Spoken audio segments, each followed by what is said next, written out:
नमो तस्यै भगवतो अरहतो सम्मा सम्बुद्धस्यै। नमो तस्यै भगवतो अरहतो सम्मा सम्बुद्धस्यै। नमो तस्यै भगवतो अरहतो सम्मा सम्बुद्धस्यै। बुद्धं शरणं गच्छामि धम्मं शरणं गच्छामि संघं शरणं गच्छामि द्वितीयंपि बुद्धं शरणं गच्छामि द्वितीयंपि धम्मं शरणं गच्छामि द्वितीयंपि संघं शरणं गच्छामि तृतीयंपि बुद्धं शरणं गच्छामि तृतीयंपि धम्मं शरणं गच्छामि तृतीयंपि संघं शरणं गच्छामि। बुद्धं शरणं गच्छामि धम्मं शरणं गच्छामि संघं शरणं गच्छामि द्वितीयंपि बुद्धं शरणं गच्छामि द्वितीयंपि धम्मं शरणं गच्छामि द्वितीयंपि संघं शरणं गच्छामि तृतीयंपि बुद्धं शरणं गच्छामि तृतीयंपि धम्मं शरणं गच्छामि तृतीयंपि संघं शरणं गच्छामि। बुद्धं शरणं गच्छामि धम्मं शरणं गच्छामि संघं शरणं गच्छामि द्वितीयंपि बुद्धं शरणं गच्छामि द्वितीयंपि धम्मं शरणं गच्छामि द्वितीयंपि संघं शरणं गच्छामि तृतीयंपि बुद्धं शरणं गच्छामि। नमो तस्से भगवतो अरहतो सम्मा सम्बुद्धस्से। नमो तस्से भगवतो अरहतो सम्मा सम्बुद्धस्से। नमो तस्से भगवतो अरहतो सम्मा सम्बुद्धस्से। नमो तस्से भगवतो अरहतो सम्मा सम्बुद्धस्से। नमो तस्से भगवतो अरहतो सम्मा सम्बुद्धस्से। नमो तस्से भगवतो अरहतो सम्मा सम्बुद्धस्से। बुद्धं नमामि बुद्धं नमामि धम्मं नमामि धम्मं नमामि संघं नमामि। संघं नमामि। प्रत्येक रविवार की भांति आज भी डॉक्टर अंबेडकर भवन दौलतपुरा में बुद्ध वंदना का आयोजन, जिसका प्रारंभ त्रिशरण और पंचशील से। पहले त्रिशरण और पंचशील ग्रहण करेंगे। बुद्धं शरणं गच्छामि बुद्धं शरणं गच्छामि धम्मं शरणं गच्छामि धम्मं शरणं गच्छामि संघं शरणं गच्छामि संघं शरणं गच्छामि द्वितीयंपि बुद्धं शरणं गच्छामि तुभ्यं शरणं गच्छामि द्वितीयंपि धम्मं शरणं गच्छामि तुभ्यं धम्मं शरणं गच्छामि द्वितीयंपि संघं शरणं गच्छामि तुभ्यं संघं शरणं गच्छामि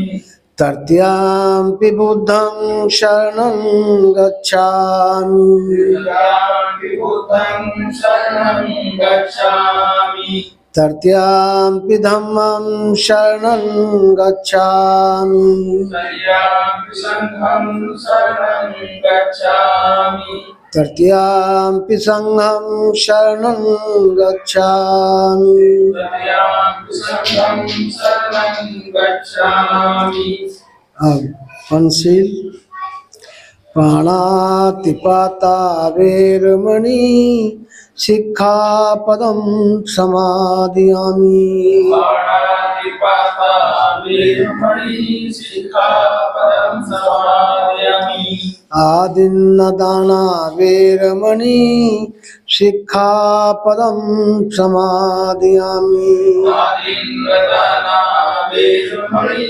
शिखापदं समादयामि कामेषु मिच्छाचारा वेरमणि शिक्षापदं समादयामि कामेषु मिच्छाचारा वीरमणि शिखापदं समादयामि मुसावादा वेरमणि शिक्षापदं समादयामि मुसावादा वीरमणि शिखापदं समादयामि सुरा मेरय मज्ज प्रमाद ठाणा वेरमणि शिक्षापदं समादयामि सुरा मेरे बच्चे हमारे गाना वीरमणि शिखापदं समादयामि साध साधु साधु अभी हमने त्रिशरण और पंचशील ग्रहण किया।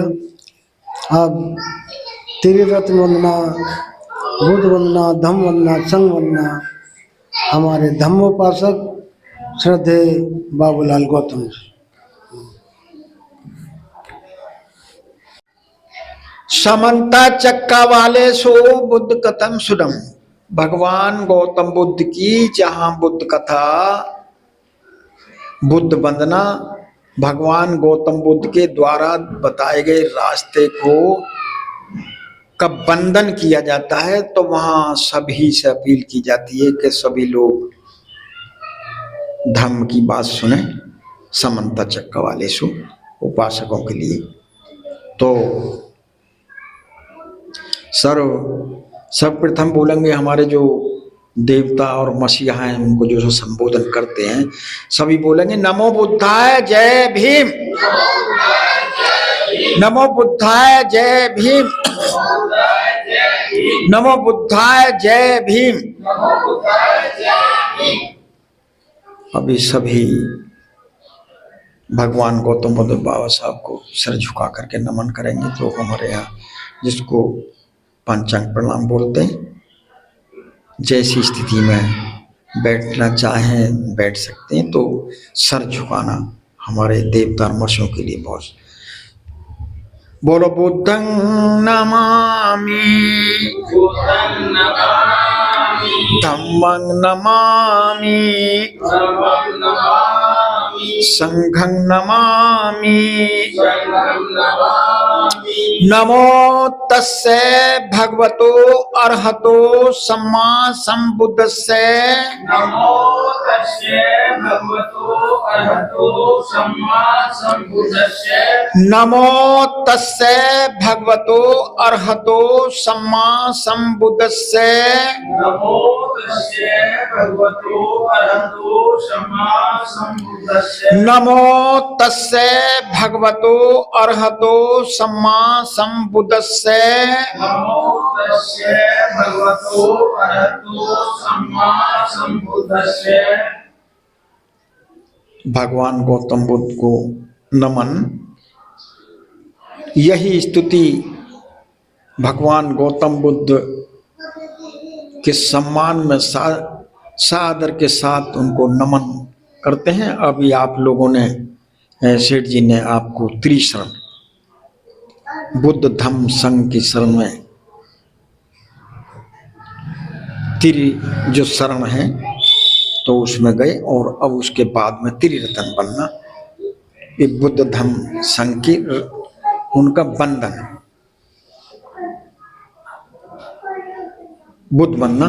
इति पीसो भगवारहम सम्मा संबुद्धो विद्या चरण संपन्नो सुगत लोक विदु अनुत्तरोपुरधम सारथि सत्ता देवान स्वाम बुद्ध भगवती बुद्धं जीवित पर्यंतम शरणम गच्छामि ये च बुद्धा जिचा ये च बुद्धा नागता पच्चुपन्ना ये च बुद्धा अहम बंदामि सपदा नत्थी में शरणम वयम बुद्धो में शरणम एतेन सज बच्चेन होतु ते जय मंगलम उत्तमंगेन बुद्धे पायु पशुवर्तम बुद्धो ये खलितो दोषो बुद्धो हम तो उत्तमम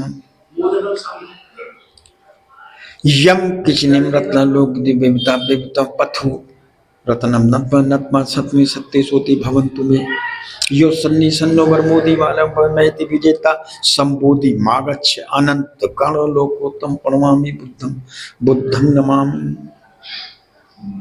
धम्म बनना स्वाखातो भगवता धम्मो सानिध्य को अकाली को एक पश्य को उपन्य को पच्चत वेदी तब्बो विभूति धम्मं जीवित पर्यंतम शरणम गच्छामि ये च धम्मा च ये च धम्मानागता पच्युपन्ना ये च धम्मा अहम बंदामि सभ्यता नत्थी में शरणमयम धम्मो में शरणमयम एतेन सेज बच्चेन होतु ते जय मंगलम उत्तमंगेन धम्मो ये पाशु पशु पर उत्तम धम्मो ये खलितो दोषो धम्मो हम तो उत्तमम।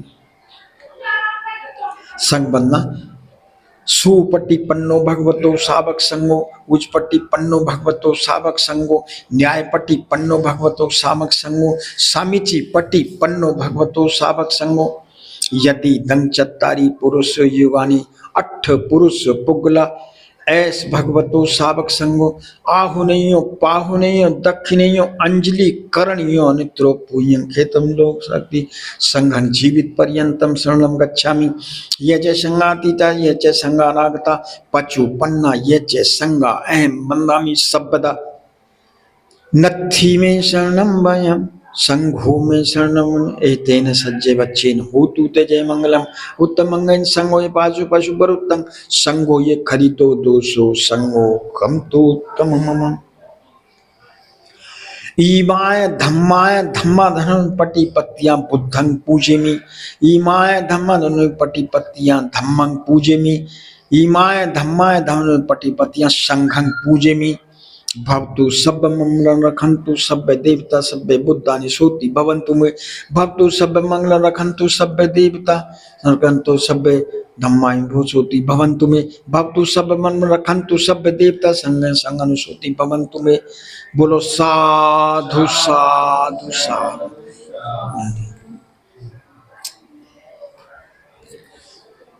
बहुत बहुत साधुवाद हमारे धम्मोपासक श्रद्धेय बाबूलाल गौतम जी का, जिन्होंने त्रिरत्न वंदना जो कि पाली भाषा में थी, अब उसका हिंदी रूपांतरण श्रद्धेय गुरु प्रसाद गौतम जी।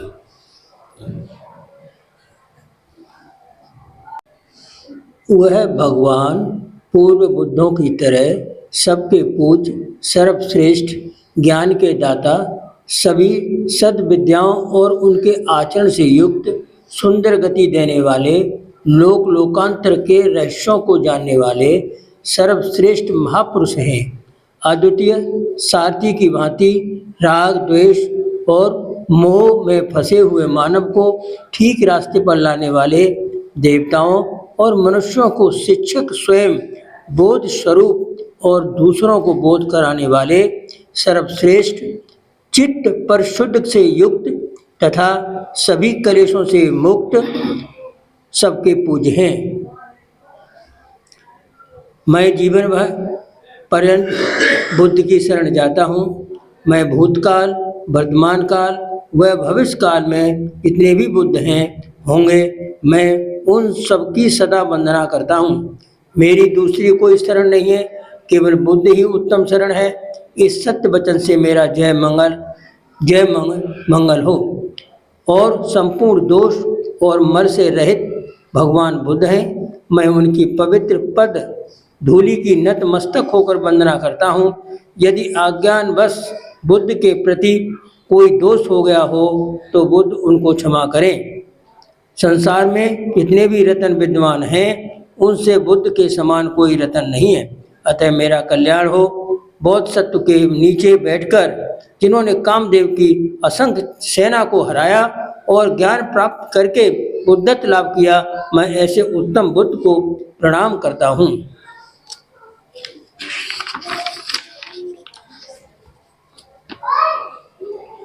धम्म वंदना।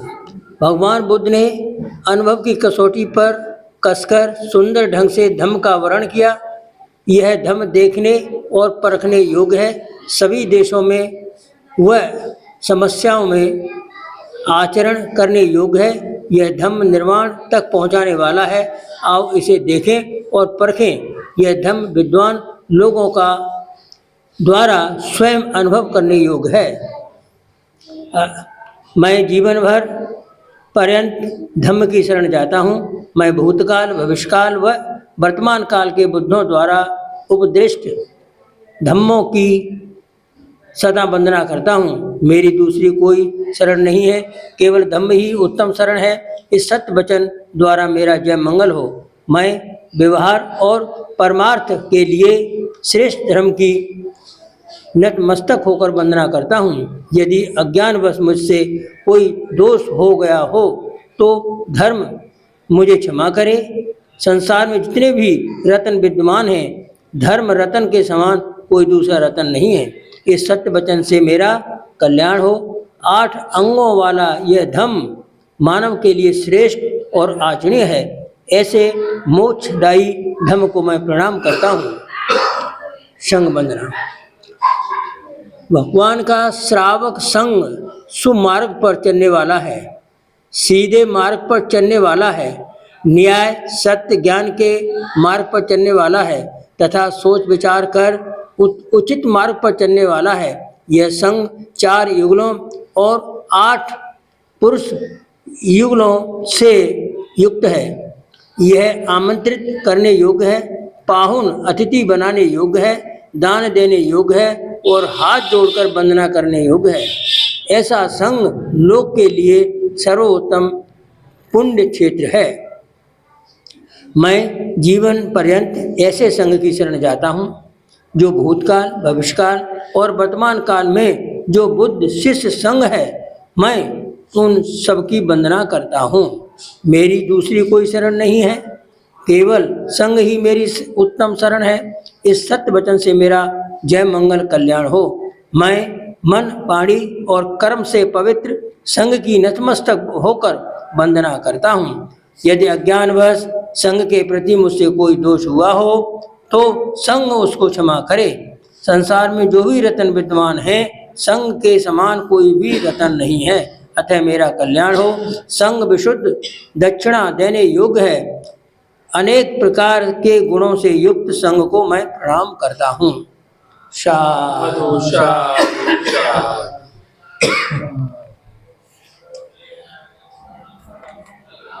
अभी हमने त्रिरत्न वंदना, बुद्ध वंदना, धम्म वंदना, संग वंदना का हिंदी में अनुवाद किया श्रद्धेय गुरु प्रसाद गौतम जी ने। बहुत बहुत साधुवाद। जैसा कि हम इस कार्यक्रम में तथागत गौतम बुद्ध के धर्म ग्रंथ धम्मपद के एक पाठ का वाचन करते हैं। श्रद्धेय रुमाल सिंह जी से अनुरोध है कि उसका वाचन करें। श्रद्धेय रुमाल सिंह जी। पृथ्वी के समान नो विरजति, विरुद्ध नहीं होता, विरोध नहीं करता। इंद्रकीलोपमो, इंद्रकील की तरह। तादि, वैसा। शुभ तो सुब्रत, श्रेष्ठ व्रत वाला है। अपेहत, कदमों रहित, कीचड़ कादो कीचड़ रहित। संसार, संसारिक बंधन रह दो। वह गहरे सरोवर के समान निर्मल है। तादि, तो ऐसे पुरुष के लिए संसार जन्म मरण नहीं रह जाता। सुंदर व्रतधारी अर्थात सम्यक व्रतों, अच्छे व्रतों का पालन करने वाला। अर्थ, तादि, पृथ्वी के समान क्षुब्ध, क्रोधित न होने वाला। इंद्रकील के समान अकंप होता है। वह कीचड़ रहित, गहरे सरोवर की तरह स्वच्छ निर्मल होता है। ऐसे व्यक्ति में संसार, चित्त, मल, जन्म मरण नहीं रहता। पृथ्वी पर लोग गंदगी फेंकते हैं, लेकिन पृथ्वी उनसे घृणा नहीं करती। पृथ्वी को कोई खोता है तो विरोध नहीं करता, क्रोधित नहीं होती। पृथ्वी पर कोई फूल उगाते हैं तो उससे आनंदित नहीं होती। इसी तरह जिस व्यक्ति ने निर्वाण प्राप्त करने का व्रत लिया हो, उसे मान, अपमान, निंदा, प्रशंसा आदि सांसारिक परिस्थितियां प्रभावित नहीं कर सकती। जैसे पृथ्वी परेशान नहीं होती, स्थिर शांत रहती है, वैसे ही ऐसे व्यक्ति को कोई भी चीज परेशान नहीं कर पाती। ऐसे व्यक्ति इंद्रकील की तरह अकंप होते हैं। इंद्रकील तो एक कल्पना है, जिसका भावार्थ यह है कि जिसका सत्य के मार्ग पर चलने, निर्वाण प्राप्त करने का व्रत अटल है, जीवन में सदाचार है, चित्त गहरे सरोवर की तरह निर्मल है, चित्त मल से मुक्त है, वह संसार से, भावचक्र से, जन्म मरण से, आवागमन से मुक्त है। जैसे किसी गाड़ी के पहिए के केंद्र में कील होती है, पूरा पहिया गाड़ी चलते समय घूमता रहता है, लेकिन कील ठहरी रहती है।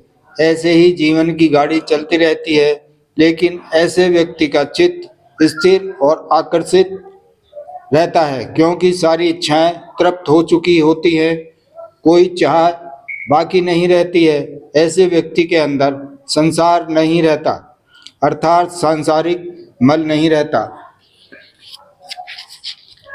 सम्यक ज्ञान द्वारा मुक्त हुए अर्थ शांत होते हैं।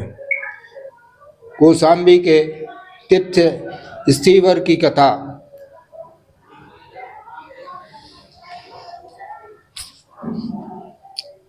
आहर्त सम्यग्नि मुक्तस्य, सम्यक ज्ञाता विमुक्तस्य, सम्यक ज्ञान द्वारा विमुक्त हो, उपसंतस्य उपशांत, शांचित होता है। तादिन्यो, वैसे ही तस्य उसके मनम मन संतम होती शांत होता है। च और उसके वाचा च कम, वाणी और कर्म संता शांत होते हैं। सम्यक ज्ञान के द्वारा मुक्त हुए उपशांत अरहंत का मन शांत हो जाता है, और वैसे ही उसके मन, वाणी तथा कर्म भी शांत हो जाते हैं। मन की शांति के लिए सम्यक ज्ञान, सत्य ज्ञान को जानना, समझना और अनुभव करना बहुत जरूरी है। जैसे संसार के विषय भोगों की निरसरता, दुखता, अनात्मता आदि का अनुभव हो जाता है, वह राग, द्वेष, मोह, घृणा छोड़ देता है, विषय वासनाओं से मुक्त हो जाता है। फिर मन उसके लिए नहीं भागता है। जो श्रद्धा रहित है, वह निर्वाण को जानने वाला उत्तम पुरुष है। यो नरे, जो मनुष्य असद्दो श्राद्धहीन, अंधश्राद्ध रहित, अकत्यो अकृतज्ञ, जो कृत नहीं है, स्वयंभू है, उस निर्वाण का ज्ञाता, च संधिक्षो, और संधि छेदने वाला, संबंध तोड़ने वाला, संसारिकता से हटने वाला, हतवाकाशो, हत आकाशो, आकाश रहित, जिसे अपनी शांति स्थिति से छुट्टी नहीं, वसंतो वसंत सो वसन, वमन करने वाला, सांसारिक भोगों की तृष्णा को त्यागने वमन करने वाला है, स वे वह निसंदेह उत्तम ओरिसो, उत्तम पुरुष है, जो मनुष्य श्रद्धा से रहित है, जो अक्रंत निर्वाण को जानने वाला है, जो संधि को छेदने वाला है, अर्थात जो भव चक्र जन्म मरण के संबंध को तोड़ने वाला है, अर्थात जिसके पुनर्जन्म की गुंजाइश नहीं है, और जिसने तृष्णा की को वमन कर दिया है, अर्थात विषय भोगों की सारी इच्छाओं को त्याग दिया है, वही उत्तम पुरुष है।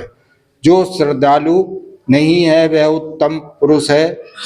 सामान्य जन को तथागत की यह बात विरोधाभासी लगती है, लेकिन उसके भाव बहुत गहरे हैं, क्योंकि तथागत जो हमेशा श्रद्धा की जरूरत की बात करते हैं, यहाँ बुद्ध कहते हैं जो श्रद्धा से रहित है, तो उसका अर्थ है जो अंधश्रद्धा नहीं रखता, झूठी श्रद्धा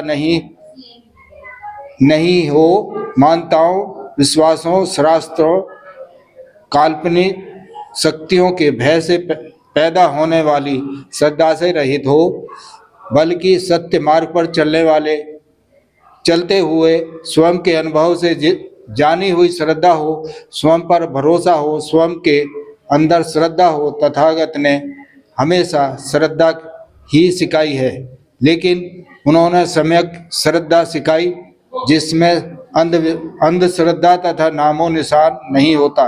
जो आकृत को जानने वाला है तथा उत्तम पुरुष है। अकृत का अर्थ है जो किया न जा सके, जो होता हो, जो बनावटी और बनाया हुआ नहीं है और परम सत्य है, वह निर्वाण है, इसलिए वह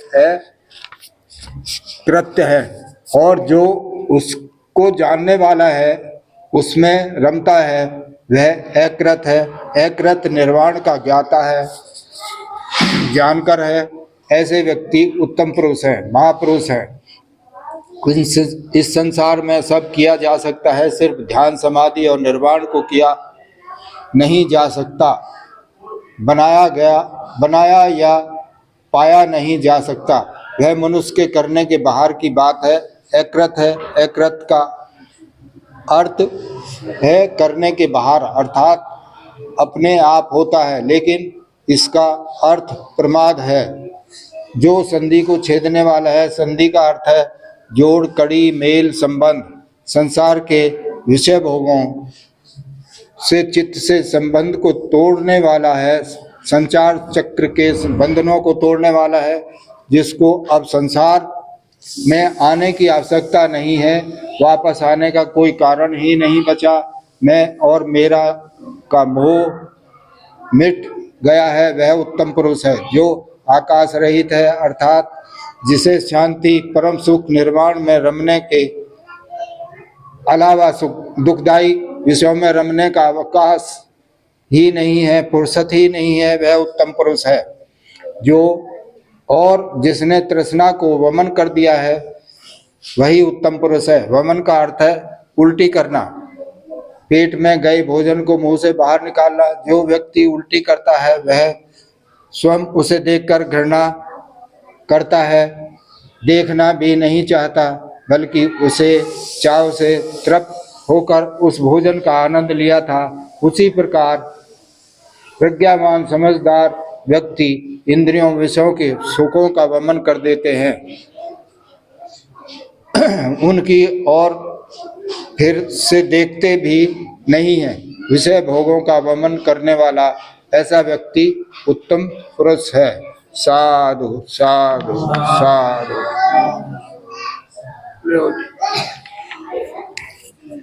बहुत बहुत साधुवाद हमारे धम्म मित्र श्रद्धेय रुमाल सिंह जी का, जिन्होंने तथागत गौतम बुद्ध के धम्म ग्रंथ धम्मपद के एक पाठ का वाचन किया, जिसका हम सभी ने श्रवण किया। बहुत बहुत साधुवाद। जैसा कि इस कार्यक्रम में बाबा साहब द्वारा लिखित धार्मिक ग्रंथ तथागत गौतम बुद्ध और उनका धम्म, जो कि बाबा साहब ने अपने अंतिम समय में लिखी थी, उसके एक पाठ का वाचन हमारे एडवोकेट श्रद्धेय जयसिंह जी करेंगे। श्रद्धेय जोर से बोलो मेरे साथ, जय भीम, नमो बुद्धाय, जय भीम, नमो बुद्धाय। दौलतपुरा बौद्ध विहार में बुद्ध वंदना का आयोजन करते हैं, जब बुद्ध और उनका धर्म, जो परम पूज्य बाबा साहब डॉक्टर अम्बेडकर जी ने संपूर्ण समाज को लिखा है, उसके आज एक कर्म को मानव जीवन के नैतिक संस्थान का आधार मानना धम्म है। इसमें धम्म का विस्तृत उल्लेख है। धम्म क्या है, धम्म का भौतिक रूप क्या है, धम्म जीवन में क्या प्रभावित करता है, इस सब में कर्म को मानव जीवन के नैतिक संस्थान का आधार मानना धम्म है। बाबा साहब ने इस सबको वर्णित किया है, प्रस्तुत है। नंबर 1, भौतिक संसार में एक प्रकार का नियम दिखाई देता है। निम्नलिखित बातें उसकी साक्षी है। आकाश के नक्षत्रों के चलन में एक प्रकार का नियम है। ऋतुओं के नियमानुसार आवागमन में भी एक नियम है। बीजों इसका संरक्षण कैसे होता है? जो इस बात में विश्वास रखते हैं, उन्हें इस प्रश्न का उत्तर देने में कोई कठिनाई नहीं है। उनका उत्तर सरल है। उनका कहना है कि संसार का नैतिक क्रम की वे ईश्वर की आज्ञा है। आदमी को अपने राजचयिता ईश्वर को आज्ञाओं का पालन करना ही पड़ेगा, और यह ईश्वर की आज्ञाओं का पालन। कर्म के नियम से बुद्ध का अभिप्राय था कि यह अनिवार्य है कि कर्म का परिणाम उसी प्रकार उसका पीछा करे जैसे रात दिन करती है। यह एक कानून है। कुशल कर्म से होने वाला लाभ भी हर कोई उठा सकता है, और अकुशल कर्म से होने वाली हानि से भी कोई नहीं बच सकता। इसलिए बुद्ध की देशना थी, कुशल कर्म करो ताकि उससे नैतिक कर्म को सहारा मिले, तो उससे मानवता लाभान्वित हो। अकुशल कर्म मत करो ताकि इससे नैतिक कर्म को हानि पहुंचे और इससे मानवता दुखी हो। यह हो सकता है कि एक कर्म उसी छिपाक में समय का थोड़ा बहुत या काफी अंतर भी हो जाए, ऐसा बहुधा होता है। इसी दृष्टि से कर्म की कई विभाग हैं, जैसे द्विवेदनीय कर्म, इसी जन्म में फल देने वाला कर्म, उपवेदनीय कर्म, उत्पन्न होने पर फल देने वाला कर्म, अपरिवर्तनीय कर्म, अनिश्चित समय पर फल देने वाला कर्म। कर्म कभी कभी आहुति कर्म भी हो सकता है, अर्थात कर्म जिसका कुछ विपाक न हो। इस आहुति कर्म के अंतर्गत वे सब कर्म आते हैं जो या तो इतने दुर्बल होते हैं कि उनका कोई विपाक नहीं हो सकता, अथवा जो किसी अन्य सबल कर्म द्वारा बाधित हो जाते हैं। इन सब बातों के लिए थोड़ी गुंजाइश भी मान ली जाए तो भी भगवान बुद्ध की है देशना अपने स्थान पर ठीक है कि कर्म का नियम लागू होकर ही रहता है। कर्म के सिद्धांत का अनिवार्य तौर पर यह मतलब नहीं कि करने वाले को ही कर्म का फल भुगतना पड़ता है और इससे अधिक कुछ नहीं। ऐसा समझना गलती है। कभी कभी करने वाले को अपेक्षा दूसरे पर ही कर्म का प्रभाव पड़ता है, लेकिन यह सब कर्म का नियम ही है, क्योंकि यह या तो नैतिक कर्म को ही संभालता है और उसे गड़बड़ाता है।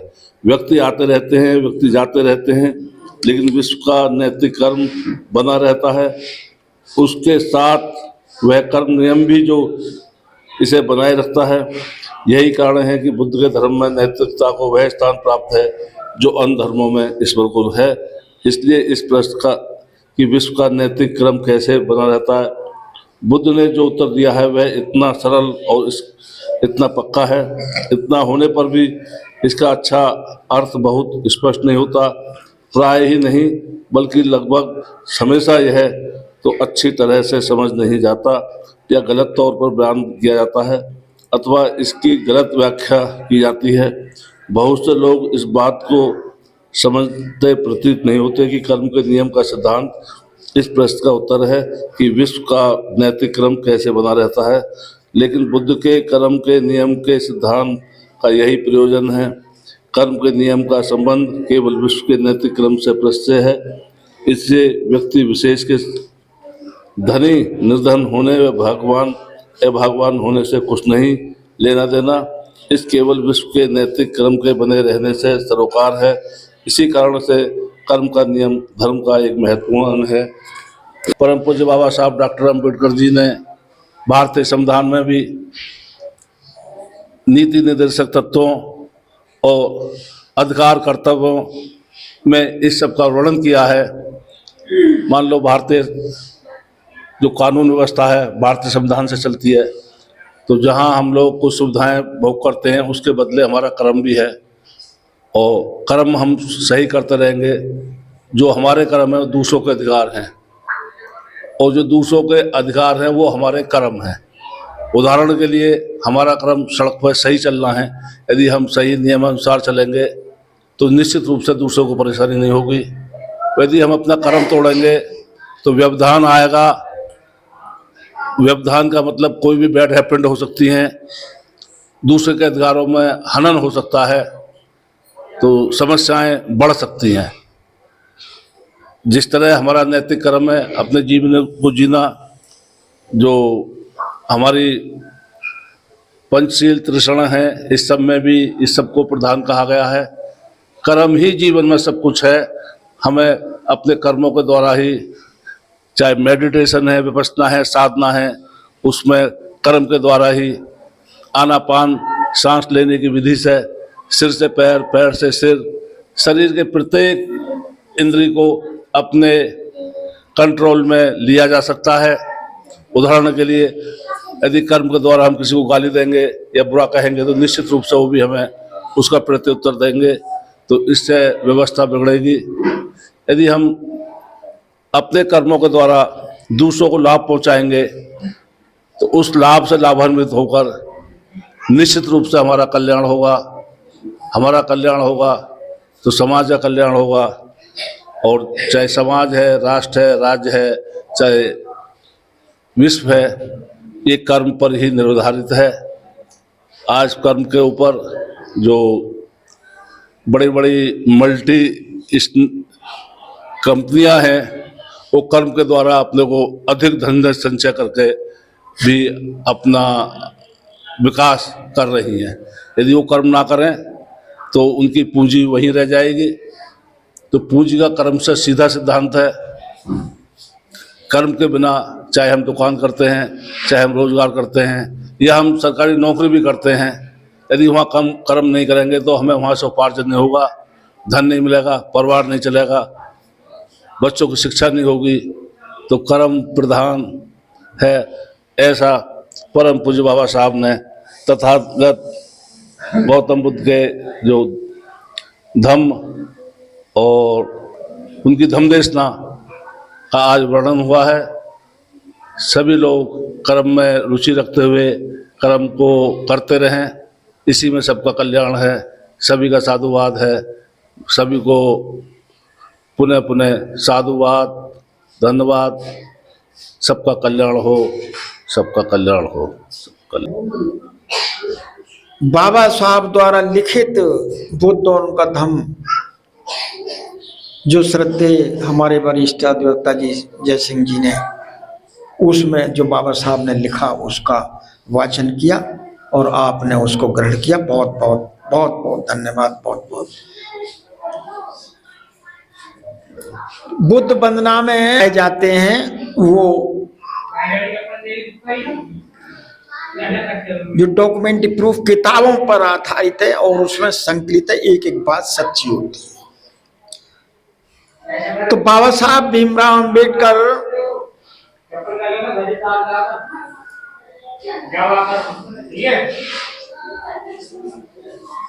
बुद्ध वंदना में बाबा साहब भीमराव अंबेडकर कवि कामों का वर्णन होता है। भगवान गौतम बुद्ध के धम्म को आगे बढ़ाने का कार्य, प्रचार और प्रसार बाबा साहब भीमराव अंबेडकर ने अपने मेहनत और प्रयास से इतना किया कि पूरे दुनिया में, पूरे भारतवर्ष में उनके धम्म को बढ़ाने के लिए, प्रचार प्रसार करने के लिए 9 भाषाओं में तथागत गौतम बुद्ध और उनके धम्म के बुक्स को, किताब को अपने कलम से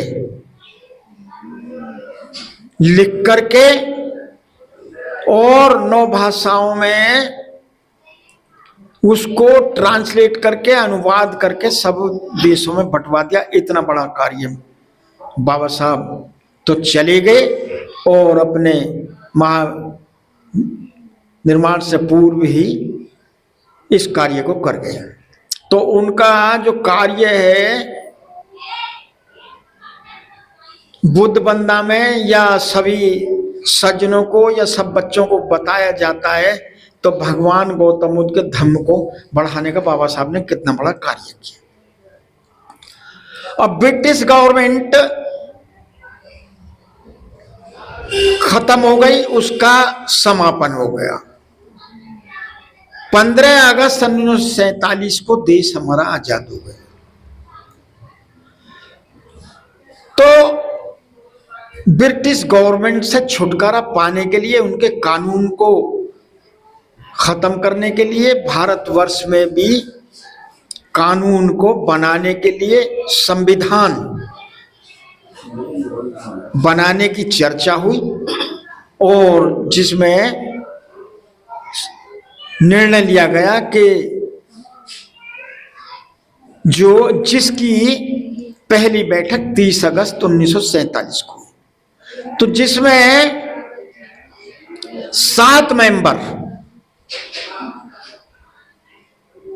अल्लादी कृष्ण स्वामी, स्वामी गोपाल स्वामी अयंगर, के मुंशी, डीपी खेतान और जफरुल्ला और बीएन राव और बीएन पाठक जो थे ये, और वो चेयरमैन, संविधान के ड्राफ्टिंग कमेटी के चेयरमैन बाबा साहब भीमराव अंबेडकर। बाबा साहब भीमराव अंबेडकर चेयरमैन बनाए गए। जो 7 मेंबर थे उनके सामने इतनी समस्याएं, डीपी खेतान जी का तो उस पीरियड में देहांत हो गया।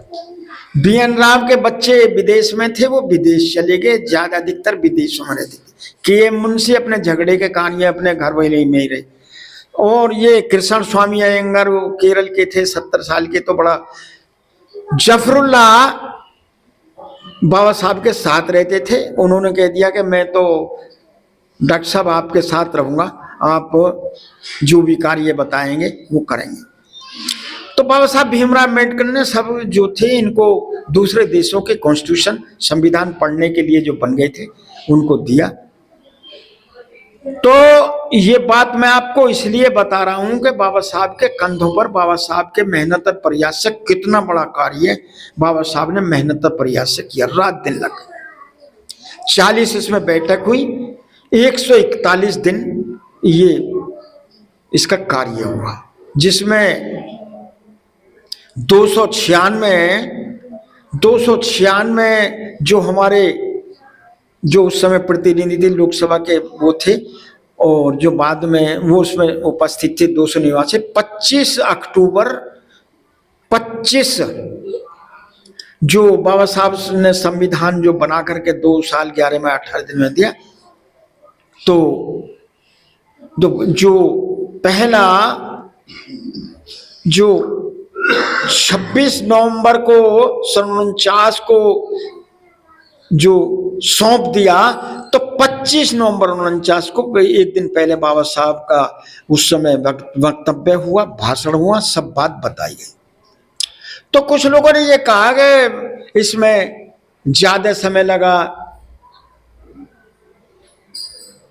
और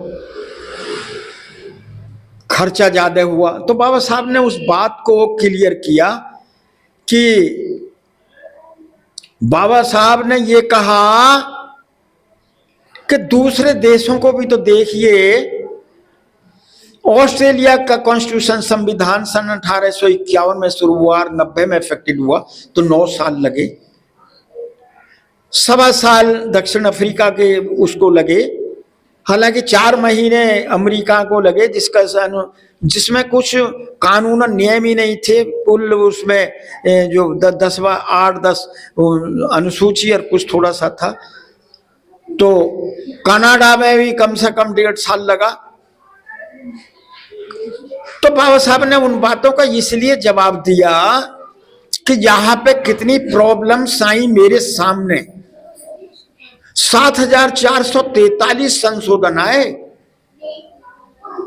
और 2,455 का उसका मैंने निस्तारण किया। कितना बड़ा संशोधन।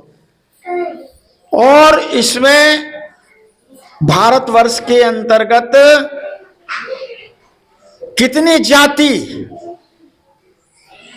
जातियों का, सब जातियों का इसमें ख्याल रखा गया है, सब वर्ग के लोगों का ख्याल रखा गया है, पूरे भारतवर्ष की संप्रभुता के लिए ख्याल रखा गया है, जिसमें न्यायपालिका, विधायक, कार्यपालिका तीनों का एक सामंजस्य बनाया गया। इसलिए कॉन्स्टिट्यूशन में ये ज्यादा समय लगा। और तो ये बाबा साहब भीमराव अम्बेडकर ने जो बात कही थी, एक आध जो सदस्य थे उन्होंने ये कहा था, जैसे नजरुद्दीन वगैरह थे, कि तो उनकी बातों का जवाब बाबा साहब ने इसलिए दिया कि विदेशों के भी जो थे ना, जैसे अमेरिका के मिस्टर जेफरसन थे, उन्होंने ये कहा कि बहुत बढ़िया कार्य हुआ है। और जो उन्होंने उनके कॉन्स्टिट्यूशन में भी थे, जेफरसन ने काम किया था अमेरिका के, उन्होंने ये कहा, जेफरसन ने ये कहा कि जितना बड़ा कार्य भारतवर्ष में हुआ है डॉक्टर अम्बेडकर ने किया है, ये कार्य बहुत ही महत्वपूर्ण और बहुत ही कृतज्ञ और मेहनत से किया गया है, जिसका मैं भूरी भूरी प्रशंसा करता हूं। जो डैनियल कर्नल आयरलैंड के थे, उन्होंने ये कहा कि भाई भारतवर्ष का जो संविधान है, जैसे जिस तरीके से कोई भी देश का कोई आदमी जैसे देशद्रोही हो जाता है तो वो कृतज्ञ नहीं रहता। अच्छा, इसीलिए जैसे स्त्री का सत्वित चला जाता है वो कृतज्ञ नहीं रहती है, तो ऐसे ही भारतवर्ष के अंदर जो संविधान नहीं मानेंगे वो कृतज्ञ नहीं है। बहुत बड़ा कार्य किया है, तो मैं इसकी भूरी भूरी प्रशंसा करता हूँ। तो ये मैंने सब बात आपको बताई कि समय का अभाव है। बहुत बहुत साधुवाद। बहुत बहुत साधुवाद हमारे धम्मोपासक श्रद्धेय बाबूलाल गौतम जी का, जिन्होंने बाबा साहब के जीवन संघर्ष के विषय में और किस तरह भारत का संविधान बनाकर सभी को समानता का अधिकार दिया और सम्मानजनक जीवन जीने का अधिकार दिया। बहुत बहुत साधुवाद। अब कार्यक्रम समापन की ओर। मंगल कामना सभ्य सत्ता के पश्चात सभी पुष्प अर्पित करेंगे। आज की बुद्ध वंदना का आयोजन श्रद्धेय गुरु प्रसाद गौतम जी निवासी लैंडक्राफ्ट के परिवार द्वारा किया जा रहा है। बहुत बहुत साधुवाद।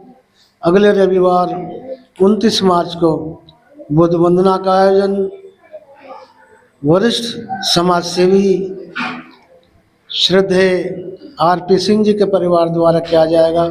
उनका भी बहुत बहुत साधुवाद। अब मंगल कामना श्रद्धेय एडवोकेट जयसिंह जी, मंगल कामना कराओ। सभी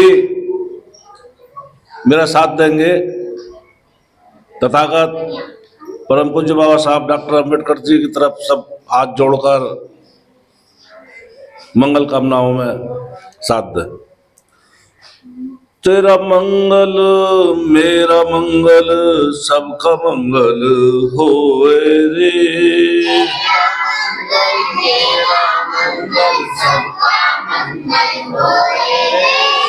सबका मंगल सबका मंगल सबका मंगल होए रे।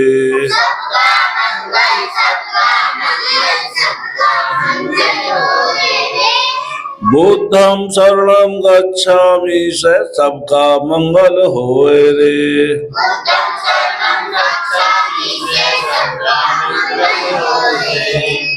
धम्मं शरणं गच्छामि से सबका मंगल होए रे।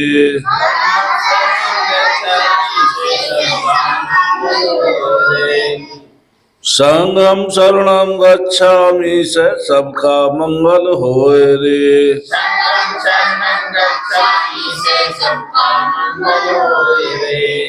पंचशील के पालन से सबका मंगल होए रे।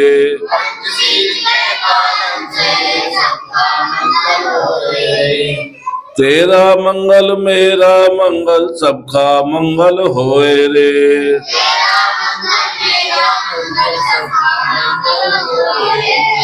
सबका मंगल सबका मंगल होए रे।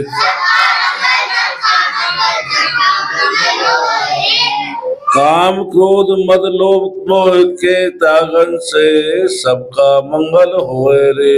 काम क्रोध और मोह त्यागन से सबका मंगल होए रे। प्रज्ञाशील समाधि से सबका मंगल होए रे। प्रज्ञाशील समाधि से सबका मंगल होए रे। तेरा मंगल मेरा मंगल सबका मंगल होए रे।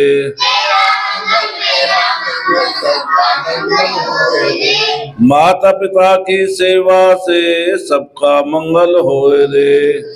पिता की सेवा से सबका मंगल होए रे। परमार्थ शांति कर्म से सबका मंगल होए रे। परमार्थ और शांति कर्म से सबका मंगल होए रे।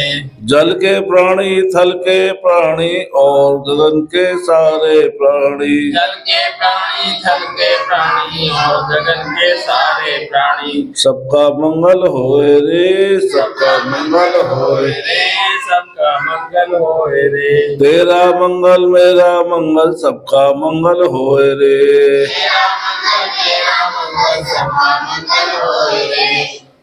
भवतु सब मंगलम रखन्तु सब बोलो साधु साधु साधु।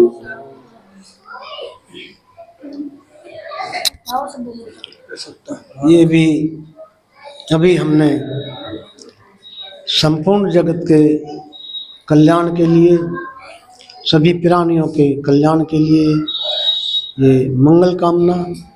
अब कार्यक्रम समापन की ओर सभ्य सत्ता के पश्चात सभी पुष्प अर्पित करेंगे। सभ्य सत्ता कृष्णा जी।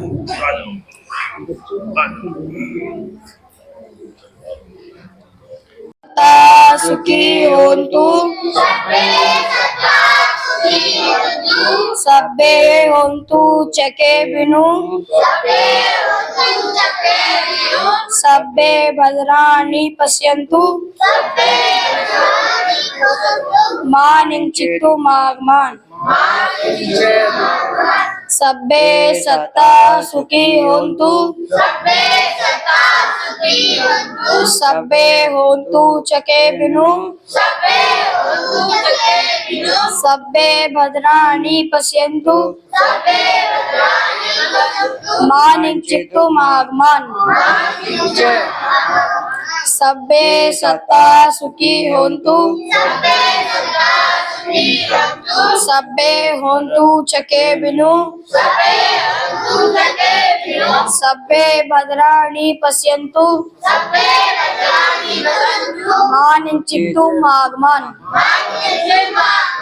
साधु साधु साधु बुद्धं नमामि धम्मं नमामि संघं नमामि संघं नमामि। ये थी सभ्य सत्ता। बहुत बहुत साधुवाद। बुद्धं शरणं गच्छामि धम्मं शरणं गच्छामि संघं शरणं गच्छामि द्वितीयंपि बुद्धं शरणं गच्छामि द्वितीयंपि धम्मं शरणं गच्छामि द्वितीयंपि संघं शरणं गच्छामि तृतीयंपि बुद्धं शरणं गच्छामि तृतीयंपि धम्मं शरणं गच्छामि।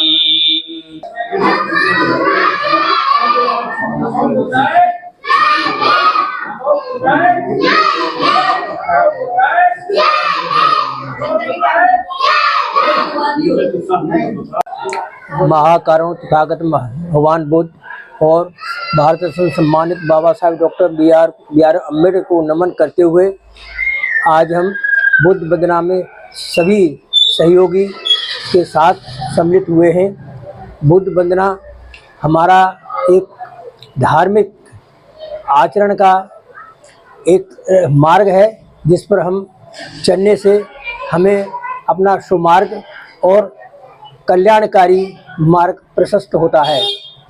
हम हमेशा यह निर्णय करते हैं कि हमें एक अच्छे सुमार्ग पर चलने का मार्ग मिले। बाबा साहब की प्रेरणा से तथागत के मार्ग पर चलने से जो शुभ मार्ग मिलता है वह कल्याणकारी होता है। हम निश्चय रूप से अपने हृदय से ये संकल्प करेंगे कि हम ऐसे शुभ मार्ग पर चलते रहें। बाबा साहब अम्बेडकर अमर रहे, बाबा साहब अम्बेडकर अमर रहे।